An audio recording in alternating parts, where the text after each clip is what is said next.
Well, the 2022 United Nations Climate Change Conference, more commonly referred to as the COP27, begins today, the 6th of November, and is expected to last until the 18th of November in Sharm el-Sheikh, Egypt. South Africa has already mapped out a 1.5 trillion rand investment plan for the next 5 years to assist the country's transition to a greener economy. The presidency released the Just Energy Transition Investment Plan on Friday ahead of COP27. Now, President of the United Democratic Movement, Bantu Holomisa, says capacitating programs are needed urgently for MPs so as to conduct proper oversight. He joins us now to further elaborate on this. Mr. Holomisa, thank you so much for your time and thank you for joining us on our program this morning. Now, you've already raised concerns particularly around the lack of oversight when it comes to this investment plan. Take us through some of these concerns. Well, it's more about asking that the members of Parliament of South Africa, in South Africa, should make sure that they do understand this paradigm shift that is moving away from fossil fuels to renewable energy. And they should also understand that this is going to be very, very expensive. For instance, when ESCOM tells us that it would have to build 14,000 of extra high voltage transmission lines, and build 170 new transformers in the next 10 years, it will run into trillions of rands, and automatically the members of Parliament, when doing their oversight, they must know what kind of information they are looking for and what kind of questions they want to pose to the technocrats, and so on and so on. So also the MPs would need to ask the executive as to where will this money come from. Will other programs be suspended to develop South Africa? Or if the money is going to come from outside, are these billions which have been mentioned, are they grants? Or is that, are these loans? So we have to prepare ourselves. As I'm speaking now, I'm here in Egypt, together with some members of the Portfolio Committee on Environment from our Parliament, being guests of a Climate Parliament, which is an international multi-partisan network of legislators working worldwide to capacitate members of Parliament, but at the same time, making sure that they address the crisis of climate change. Now, you mentioned that, the bulk of these funds, as we know, the bulk of the investment plan is going towards the electricity sector. This is a very troubled sector in this country. Currently, we know that power utility, ESCOM, is struggling to keep the lights on for a number of issues. The issue of sabotage being one that's been coming to the fore a lot recently.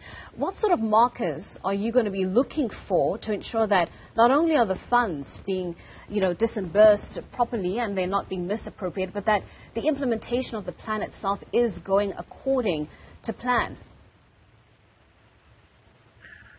Well, in fact, let us be honest to ourselves and look at the question of geopolitical situation. I noticed that almost the whole world, of course, the whole world, let's say so, will converge here in Egypt, as you have stated. Therefore, there will be a good representation. Though the geopolitical environment may not be favorable to enable a good outcome for COP27.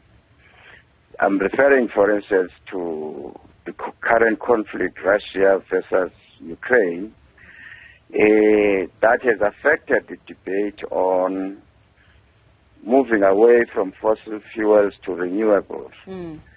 And as a result of that, countries like Germany, China are demanding more coal from South Africa. So in that context, therefore, we need to make sure that we know what we are doing. Hence, we don't want this program to be interfered or tainted with corruption or sabotage.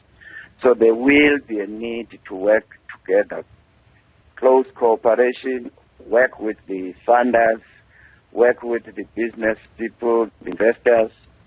So there has to be a proper coordination amongst all the stakeholders so that we don't cause a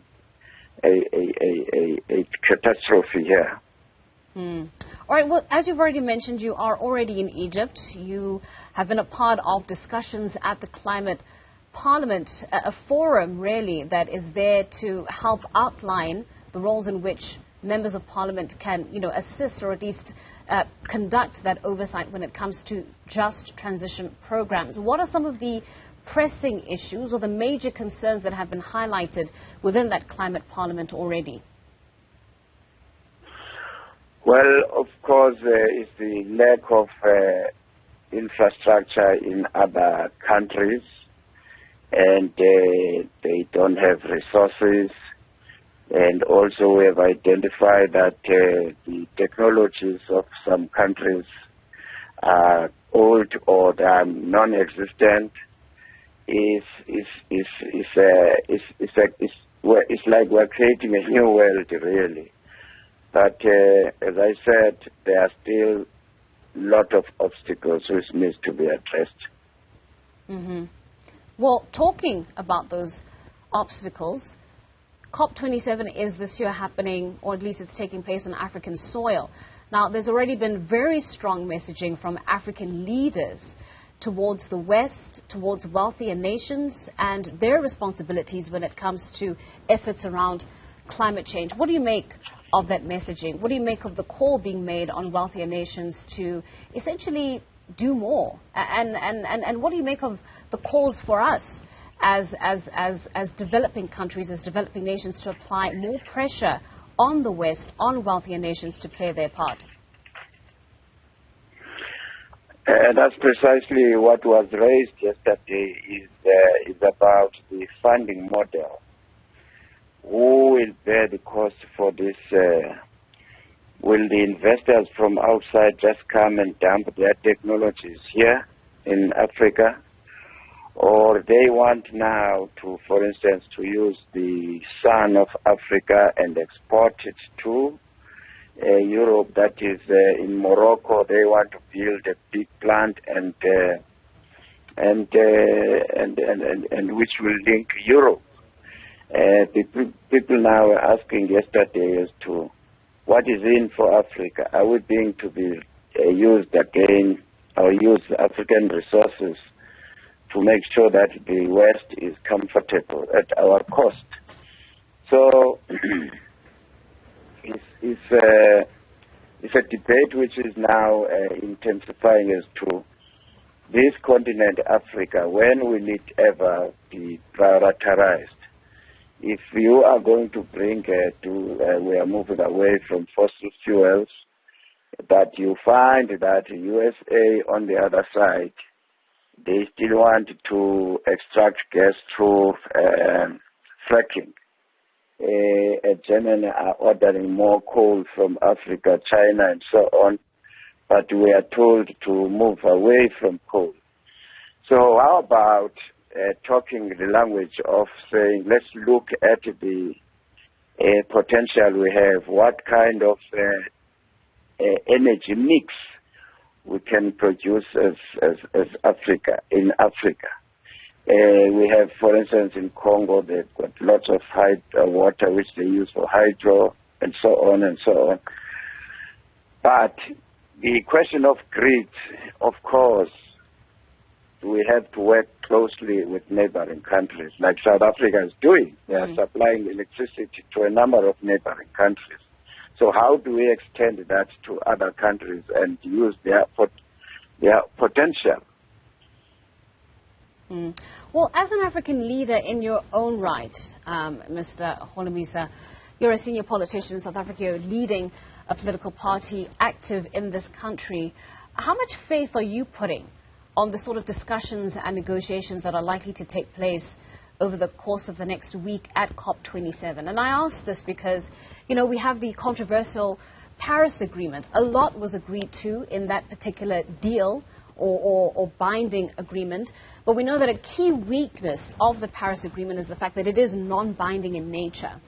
And so we often find ourselves in a situation where, you know, as sovereign states, there's a lot of conversation, there's a lot of debate and negotiation, but very little implementation. How much faith are you putting into this COP27 and the likely outcomes? As I said earlier on, there will be a good representation. However, a geopolitical environment may not be favorable to produce good results. But I'm happy with the approach of South Africa so far because we have been transparent, at least. President Cyril Ramaphosa briefed us on Friday. I linked up with them through virtual here from Egypt, and the plan of South Africa on this debate of marching towards renewable energy.